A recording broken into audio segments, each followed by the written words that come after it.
Disyembre 12, 2022, Lunes, Birhen sa Guadalupe de Cebu. Pagbasa gikan sa Santos nga Ebanghelyo sumala ni San Lucas. Sa ikaunom ka bulan sa pagmabdos ni Isabel, gipadala sa Dios ang anghel nga si Gabriel ngadto sa usa ka lungsod sa Galilea nga ginganlag Nazaret. May mensahe siya alang sa usa ka batan-ong dalaga nga sinayuran sa usa ka lalaki nga ginganlag Jose, nga kaliwat ni Hari David. Maria ang pangalan sa babae.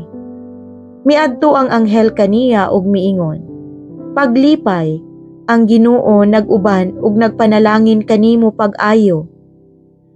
Nalibog pag-ayo si Maria sa pagkabati niya sa mensahe sa anghel ug nagpalandong siya kung unsay kahulugan sa iyang mga pulong. Miingon ang anghel kaniya, "Ayaw kahadlok, Maria, kay gikahimut-an ka sa Dios. Magmabdos ka og manganak og lalaki ug nganlan mo siyag Jesus. Mahimo siyang inila ug tawgon siya nga anak sa Dios nga labing halangdon.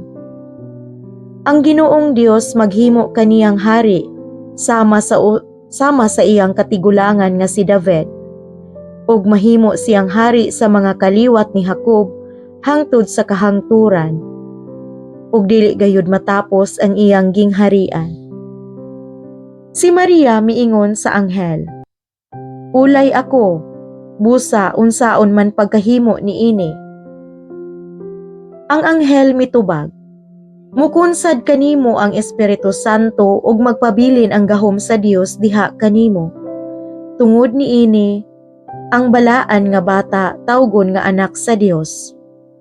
Hinumdumi ang imong paryente nga si Isabel. Giingon nga dili na siya mo anak, apan karon ikaunom na kabulan ang iyang pagsaba, bisag tigulang na siya kaayo. Kay walay dili mahimo sa Dios." Miingon si Maria, "Sulugoon ako sa Ginoo, mahitabo unta kanako ang imong gisulti."